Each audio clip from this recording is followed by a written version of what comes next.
I very much suspicioned that this hour would be a very good time to film at Heidelberg, Germany. It's not quite dusk, but the way the clouds are positioned, it looks like that. And if you look straight ahead, your perspective is quite small on this camera. Perhaps I can zoom, but I doubt it. Is Heidelberg Schloss, or Heidelberg Castle. It's the red little clump that's sort of slightly to the left of center. And you can see some students canoeing out there on the river. I can't walk too much further beyond this because I don't want to distract traffic, as it's rush hour in Germany and you don't really want to break the concentration of people at this animated hour, although I can give you a quick glimpse of the other side.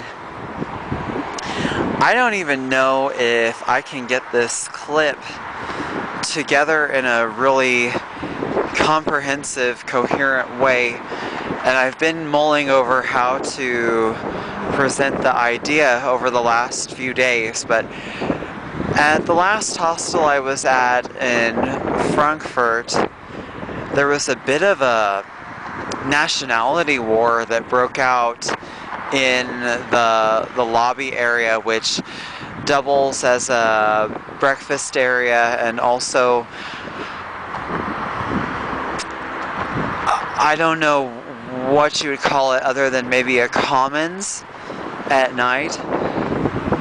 But at any rate, what happened is it was a really active night, around 60 people in this area, and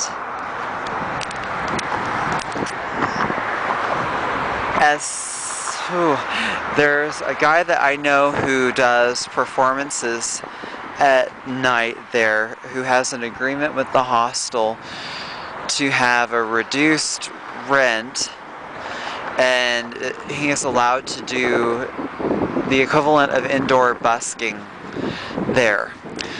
And really there are few objections about it, because he does a 15 to 30 minute set and then discreetly passes around a cup or little basket to put coins in. And normally people see it as just some local flavor. Well, this, I don't know if you would call them sorority, fraternity group, or some kind of Ivy League group came into the environment of the hostel, and it's really hard to describe what they were, but yet everybody knows what they were.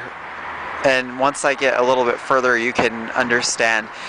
They had that look that some British commentators called lacquered, which is usually meant to describe paint around a window or something, but just a very glossy kind of plastic look that you often associate with American politics.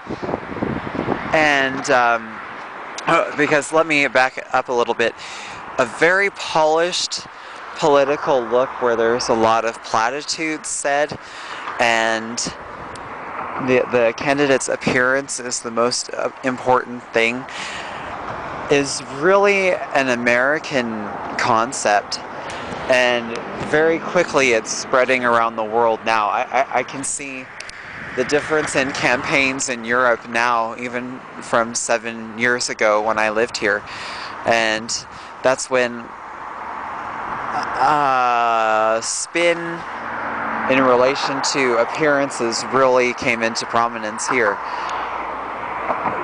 These people, I don't know if they have political expectations or what's going on, but they had very superficial ways of addressing other people, and by that I mean they asked for chairs and stuff, but their body language wasn't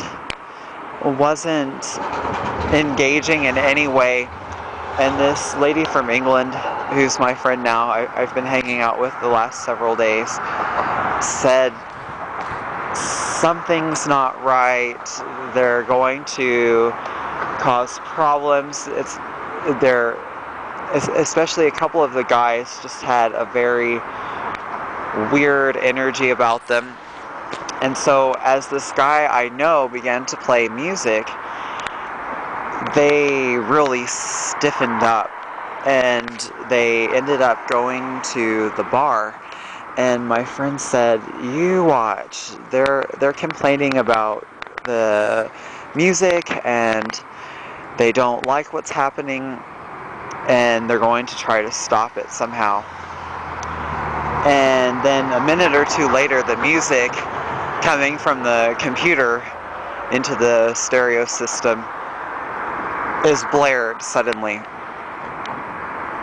And the people that I was with just went on playing music a little bit with the guy that I mentioned, kind of orchestrating it, and he started to take notice of what was happening. And then the music progressively got louder, and the little teeny bopper girlfriend, future trophy wife, had to kiss one of the guys to kind of simmer down his temper, because he couldn't control what